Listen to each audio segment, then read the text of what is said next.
큰아들이 횡령했는데도 막 내가 횡령했어, 내가 횡령했어, 아버지인 내가 횡령했어 라고 주장을 해요. 그런 경우에는 위계에 의한 공무집행 방해가 성립할 수 있어요. 네, 안녕하세요. 저동호입니다.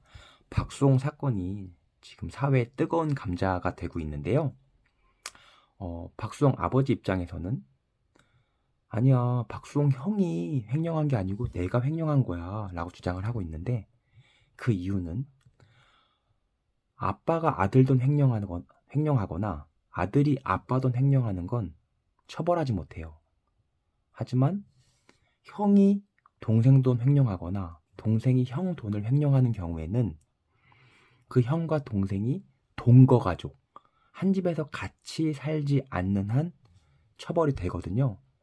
그러니까 아버지 입장에서는 겉으로는 야, 내가 큰아들 깜빵 가는 건 못 보겠어. 차라리 나를 깜빵에 보내. 내가 횡령했어 라고 말하는 것 같지만, 사실 깊게 들어가면 자기가 횡령했다고 인정받음으로써 큰아들은 횡령범이 아니니까 깜빵 안 가고, 자기는 횡령범이어도 아빠니까 깜빵 안 가고, 이렇게 하려는 전략으로 보여집니다. 그러면 이런 경우에 아버지한테는 아무런 범죄가 성립을 안 할까요? 다시 말해서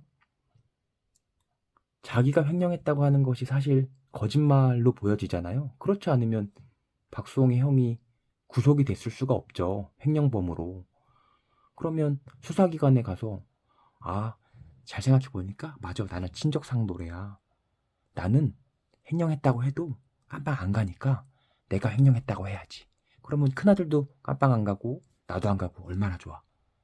그래서 큰아들이 횡령했는데도 막 내가 횡령했어, 아버지인 내가 횡령했어 라고 주장을 해요. 그런 경우에는 위계에 의한 공무집행 방해가 성립할 수 있어요.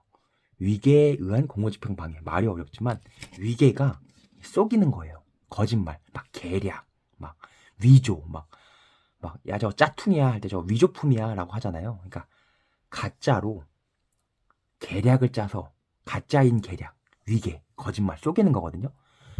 위계에 의한 공무집행을 방해한다. 속여가지고 검사나 경찰의 공무집행 방해, 수사도 일종의 공무잖아요.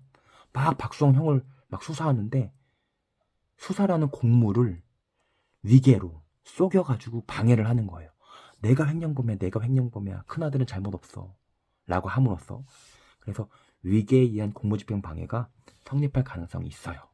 근데 물론 막 쉽게 인정되지는 않아요. 하지만 가능성은 있다. 그리고 두 번째는 박수홍을 인사 안 한다는 이유로 발로 차서 119 실려가고 응급실 갔잖아요, 박수홍이.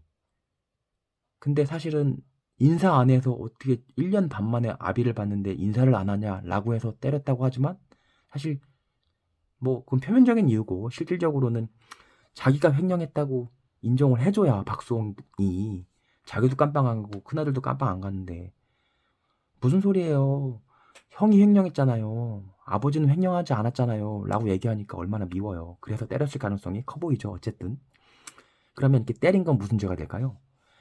보복 상해가 돼요.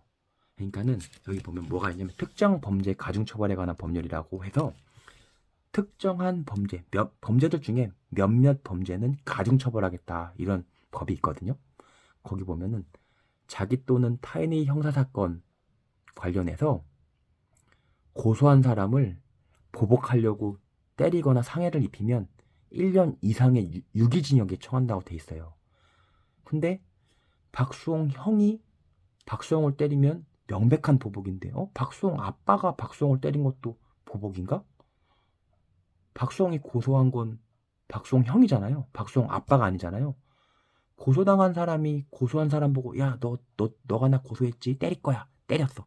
그건 확실히 보복인데, 고소당하지 않은 참고인 신분인 아빠가 박수홍을 때린 경우에도 그게 보복인가?